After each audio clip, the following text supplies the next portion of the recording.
Super 50 मिशनखौ already लाखिनांगौ आरो NOS national ओभारसीज scholarship बेखौ लाखिफिननांगौ बिथाङा नङाबा जोङो अल भिलेज डेभेलपमेन्ट एसोसिएशननिफ्राय केस होनाय जागोन। बे खेबाव हाग्रामा महिलारि बिथांखौ केस होनो ओंखारदों नाथाय मानि थाखाय आरो लोगोसे प्रमद बर'खौ जेरैबाबो नांफिनगौनि देरहाहोफिनथारनांगौनि माखासेखिनि बाथ्रा बुंथिदों बिथाङा बबे आफादनिफ्राय भिडिअखौ जोबजासे नाय आरो लोगोसे नोंथांमोना कमेन्ट खालाम। जोङो EPPL सरकारनि बिसास जोंखौ जुन्थु सात्र घन्टाखौ अनबोनाय जाय मानसिया दिनैसिम अमा गोदानानै दिनैसिम बिसिनि गथ' गथायफ्राबो टेलेन्टेड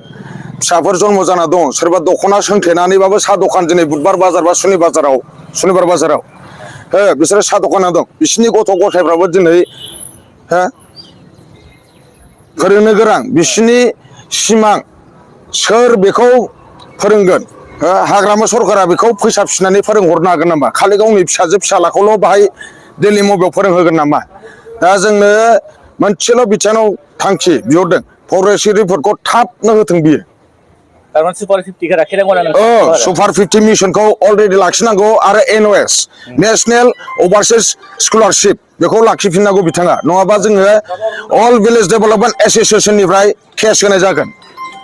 जोङो गभर्नमेन्ट रेजिस्टार आं जेनेरेल सेक्रेटारि बुंहरदों ससिना दा फैबाय थानाय बिसायख'थियावहाय जोंनो बे फुरा गेरेन्टिखा नेरसोन आरो जोंनि बे दिफेन बर'खौ गेरेन्टि अल भिलेज डेभेलपमेन्ट एसोसिएशना जोङो लाखिखादों बेखौ जुदि थारमाने नोंथाङा बुंनो नागिरदों फैबाय थानाय बिसायख'थियाव एसे दिफेन बर'आ गेलेयोब्ला दिफेन बर'खौ नोंथांमोना फुरा डिटेल्स आरो एसुरेन्स BJP सरकारखौ नोंथांमोना माने आं बुंगोन BJP सरकाराव जाबाय हेमन्त बिश्व शर्माया सियालनि गिटार दामगासिनो हियालर गिटार हि बजायासै इटा हेमन्त बिश्व शर्माया खैटा गिटार আছে এটাতো হাগ্রামা থৈ গেছে হিয়ালর গিটারটো এটা আমাক কোনটো শিকাবলৈ আইছে হি কথিত ভাষা জানে না হি লিখিত ভাষাটো জানে এইটো মই আগত সুধিলোঁ তাক तारमाने फैबाय थानाय बिसायख'थियाव नोंथांमोना बे ओनसोलनिफ्राय बे उदालगुरि बिया दिफेन बर'खौ लुबैदों आरो बेनोखा बिनि अनगायै तारमाने गुबुन पार्टी जेरै गैया आङो रिहनखौ नैबे दा बिस्थिबारैनो फेजेनगासिनो नैबे बिस्थिबारैनो माबारमोनलाय बिस्थिबारमोन नामा राइट बिस्थिबारखौ आं फेजेनगासिनो ओरैबायदि पलिसि खालामदों बेयो गाव जुदि MLA देरहाखांबा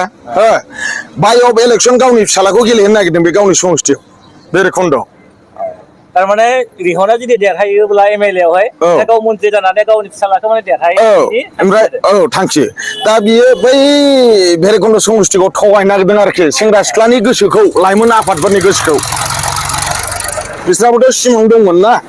बेयो आरो बिदिब्ला नोंथाङा फैबाय थानाय बिसायख'थियाव सोरनो भट होनांगौ होनना बुङो रायजो राजाखौ UPPL ट्रेक्टर पार्टियाव अलरेडि प्रमद सात्र घन्टानो जोंहा होनांगौ फैबाय थानाय समावहाय UPPL आव होनांगौ नोंथांमोननि आफादाव बेसेबांसो सोद्रोमा दं जोंना मथा मथि खैजन 6,200 All village development association government register Udalguri नङा अल आसामनि